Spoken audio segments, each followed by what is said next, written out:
Hi friends, welcome to Dashi Daily Life. So last video la சொல்லிருந்தேன் இதுக்கப்புறம் pregnancy related videos வந்து இந்த சேனல்ல நீங்க இதுக்கப்புறம் பார்க்கலாம் அப்படின்னு சொல்லிட்டு.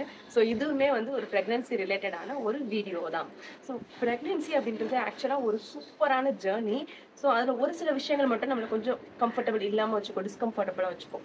ஸோ அது என்ன அப்படின்னு பார்த்தீங்கன்னா வாமிட்டிங், இந்த நாசியா, மார்னிங் சிக்னஸ், இந்த 3 விஷயங்களும் கொஞ்சம் நம்மளுக்கு அந்த அளவுக்கு கம்ஃபர்டபுளாக இருக்காது.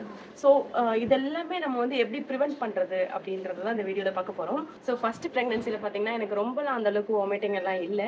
ஸோ செகண்ட் ப்ரெக்னன்சியில் ஆனால் எனக்கு நிறையா வாமிட்டிங் சென்சேஷன் இருந்துச்சு, மார்னிங் சிக்னஸ் நிறையவே இருந்துச்சு. ஸோ ரொம்பவே கஷ்டப்பட்டேன். ஸோ அதுலேருந்து கொஞ்சம் ப்ரிவென்ட் பண்ணிக்கிறதுக்கு நான் யூஸ் பண்ண ஒரு சில விஷயங்கள் தான் உங்களுக்கு வந்து நான் இப்போ டிப்பாக சொல்ல போகிறேன். ஸோ கண்டிப்பாக இது உங்களுக்கு ரொம்ப யூஸ்ஃபுல்லாகவே இருக்கும் அப்படின்னு நினைக்கிறேன். ஸோ ஃபஸ்ட் டைம் தஸ்ட் டெய்லி லைஃப்பை பார்க்குறீங்க அப்படின்னா மறக்காமல் சப்ஸ்கிரைப் பண்ணுங்கள். அண்ட் இந்த வீடியோ கண்டிப்பாக உங்கள் ரிலேட்டிவ்ஸ்க்கோ இல்லை உங்கள் ஃப்ரெண்ட்ஸுக்கோ ரொம்பவே யூஸ்ஃபுல்லாக இருக்கும் அப்படின்னா மறக்காமல் ஷேர் பண்ணுங்கள். ஸோ ஃபர்ஸ்ட் டிப் என்ன அப்படின்னு சொல்லிட்டு பார்க்கலாம். ஃபர்ஸ்ட் டிப் வந்துட்டு நம்ம நிறைய சாப்பிடக்கூடாது ஒரே டைமில். ஸோ நிறையா சாப்பிட்டோம் அப்படின்னா வயிறு ஃபுல்லாகும், அதுவே வந்து ஒரு வாமிட்டிங் வர்றதுக்கான ஒரு சென்சேஷனை உருவாக்கிடும். ஆனால் என்ன பண்ணணும்னா ஃப்ரீக்வெண்ட்டாக நம்ம சாப்பிடணும். ஒரு 2 hours ஒன்ஸ் நம்ம வந்துட்டு அடிக்கடி ஏதாவது கொஞ்சம் சின்னதாக ஸ்மால் மீல் எடுத்து நம்ம 2 hours ஒன்ஸ் நம்ம அடிக்கடி சாப்பிட்ற மாதிரி வச்சுக்கணும். ஸோ இது வந்து உங்கள் வாமிட்டிங்கை கண்ட்ரோல் பண்ணும். ரெண்டாவது டிப் என்ன அப்படின்னு பார்த்தீங்கன்னா, இது எனக்கு ரொம்பவே யூஸ்ஃபுல்லான டிப்பு. ஆக்சுவலாக எனக்கு வந்து இது ரொம்ப ஒர்க் ஆச்சு இந்த டிப்பு. என்ன அப்படின்னா, மார்னிங் எந்திரிச்சதுமே தயவு செஞ்சு லிக்விடாக எந்த ஐட்டம்ஸும் சாப்பிடாதீங்க, குடிக்காதீங்க. எந்திரிச்சதுமே ட்ரையாக ஏதாவது சாப்பிடுங்க. லைக் ட்ரையாக ரஸ்க்கு, ப்ரெட்டு, ஸோ அந்த மாதிரி ஒரு ஆல்மண்ட் அந்த மாதிரி ட்ரையாக சாப்பிட்றதுனால எனக்கு வாமிட்டிங் ரொம்பவே கண்ட்ரோல் ஆச்சு. இல்லைன்னா எனக்கு எந்திரிச்சதுமே இந்த ப்ரஷ் பார்த்ததுமே அந்த ஒரு வாமிட்டிங் சென்சேஷன் எனக்கு வந்துடும். ஆனால் இந்த மாதிரி ட்ரையாக சாப்பிட்டது அது எனக்கு ரொம்பவே கண்ட்ரோல் ஆச்சு.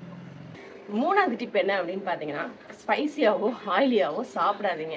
நம்மளால நினைச்சாலும் அந்த டைம்ல சாப்பிட முடியாது ஸ்பைசியாவோ ஆயிலியாவோ, இருந்தாலும் அதை அவாய்ட் பண்றது ரொம்ப பெட்டர். ஏன்னா அது நம்மளுக்கு ஈஸியாவே டைஜஸ்ட் ஆகாது, நெஞ்சிலே நிற்கிற மாதிரி இருக்கும். அதனால நிறைய வாமிட்டிங் சென்சேஷன் வர்றதுக்கு ரொம்பவே வாய்ப்பு ஜாஸ்தி. அதனால ஸ்பைசியா ஆயிலியா சாப்பிடாம நம்மளுக்கு ஈஸியா டைஜஸ்ட் ஆகக்கூடிய ஃபுட்டை நீங்க வந்து ப்ரிஃபர் பண்ணி எடுத்துக்கிறது ரொம்பவே நல்லது. இது மூணாவது டிப். நாலாவது டிப் என்ன அப்படின்னு சொல்லி பார்த்தீங்க அப்படின்னா, நிறைய தண்ணி குடிக்கணும். நான் எந்திரிச்சதும் தான் தண்ணி குடிக்க வேணான்னு சொன்னேன். த்ரூ அவுட் த டே தண்ணி குடிக்காதீங்க, உங்களுக்கு வாமிட் வரும் அப்படின்னு நான் சொல்லலை. த்ரூ அவுட் த டே நீங்கள் நிறைய தண்ணி குடிக்கணும். அட்லீஸ்ட் 2 to 3 liters தண்ணியாவது குடிக்கணும். அது நீங்கள் தண்ணியாக எடுத்துக்கிட்டாலும் சரி, ஜூஸாக எடுத்துக்கிட்டாலும் சரி. அது மட்டும் இல்லாமல் நம்ம வந்து அப்போ லைட்டாக அந்த வாட்டர் சிப் பண்ணுறதுலேயே நம்மளுக்கு வாமிட்டிங் சென்சேஷன் ஈஸியாகவே கண்ட்ரோல் ஆகும். ஸோ ஃப்ரீக்வெண்ட்டாக அப்பப்போ சும்மா தண்ணி எடுத்து லைட்டாக சிப் பண்ணி வைங்க. உங்களுக்கு வாமிட்டிங் சென்சேஷன் ஈஸியாகவே கண்ட்ரோல் ஆகிறது உங்களாலே ஃபீல் பண்ண முடியும்.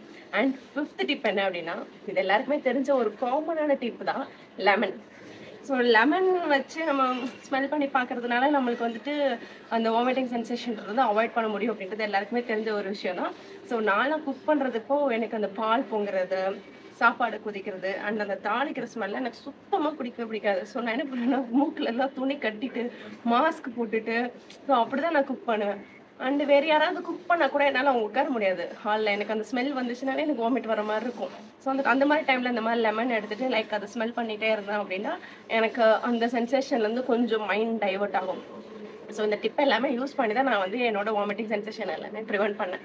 ஸோ நீங்களுமே கண்டிப்பாக இது எல்லாமே யூஸ் பண்ணுங்கள். உங்களுக்கு ரொம்பவே வந்துட்டு இது யூஸ்ஃபுல்லாக இருக்கும்னு நினைக்கிறேன். யூஸ் பண்ணிவிட்டு எனக்கு கண்டிப்பாக கமெண்ட்ஸில் சொல்லுங்கள் உங்களுக்கு இது ரொம்ப யூஸ்ஃபுல்லாக இருந்துச்சுன்னா.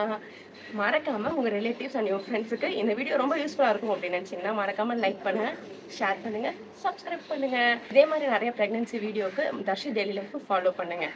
ஸோ உங்கள் ப்ரெக்னன்சி ஹாப்பி அண்ட் ஹெல்த்தியாக இருக்கட்டும். Bye bye.